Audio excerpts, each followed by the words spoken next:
Gary King, a star of Bravo's below-deck sailing yacht, was accused in a lawsuit Tuesday of sexually assaulting a makeup artist on the show. The woman, Samantha Suarez, alleges that she and her then-boyfriend, camera operator Gray Duddleston, were both fired for speaking up about King's alleged misconduct. The pair sued King, Bravo, and NBCUniversal in Los Angeles Superior Court.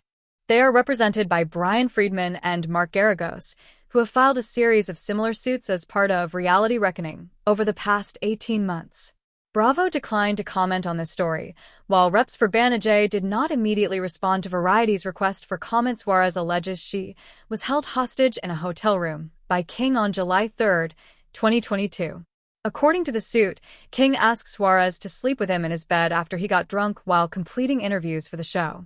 He also allegedly told her that Duddleston didn't have to know what was happening. The suit states that she left the room after getting him there safely, as she was assigned to do. Suarez was later tasked with delivering water and snacks to the cast. When she got to King's room, he allegedly answered the door in his underwear and wouldn't take the items, prompting her to walk past him to set them down. According to the complaint, he then grabbed her as she tried to leave the room. She was able to get away and open the door, but he overpowered her and shut it once again, the suit states. Suarez alleges she was sure she would be raped until she received a phone call from another crew member, which she managed to accept, at which point King let go of her to avoid being heard by someone else, though he followed her as she made her way down the hall. Allegedly, still only dressed in underwear, King grabbed Suarez from behind and asked her what was wrong repeatedly while rubbing her back and smirking. Suarez described the incident to Duddleston, who reported it to a co-executive producer, leading to a meeting the next day between Suarez and multiple producers, according to the suit. Showrunner Cortland Cox allegedly sent Suarez an email later the same day saying that King had admitted to Suarez's allegations and had been warned that he would be fired if another similar incident occurred. After Suarez officially reported the incident to production company 51 Minds, she was allegedly required to sign a confidentiality and liability waiver and acknowledge that she would not be receiving therapy or treatment as a result of the incident.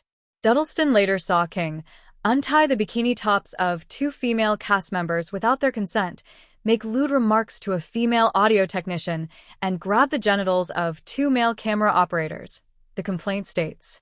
When Duddleston reported that over the crew walkie-talkie system, 51 Minds allegedly responded by opening an investigation into inappropriate walkie-talkie use on Duddleston's part rather than imposing consequences for King. Suarez was effectively abandoned after the incident with King, the complaint says, not hearing from production for close to 2 weeks. Allegedly, she was reprimanded by the head of HR at 51 Minds' parent company, Banijay America, for tainting the investigation by speaking to colleagues about what had happened when they reached out to her to ask about her absence from set. The suit says that below-deck crew members are normally asked to return to the show in the months after the completion of each season, but that Suarez and Duddleston were not asked back and learned that they had been placed on a do-not-hire list that was well-known among the cast and was typically reserved for crew members who had been kicked off the show for inappropriate behavior. The investigation concluded on September 16, 2022, with Banijay's HR head writing that HR check-ins on 51 Minds' future productions would increase and that the company would be expanding the conversations around sexual harassment and respect in the workplace, in addition to offering Suarez $1,000 for therapy. Rolling Stone reported on Suarez's allegations in August 2023, after which King was removed from the lineup of speakers at that year's BravoCon, though he has remained a cast member on the show. The complaint includes claims of sexual battery, wrongful termination, false imprisonment, retaliation, and negligent hiring.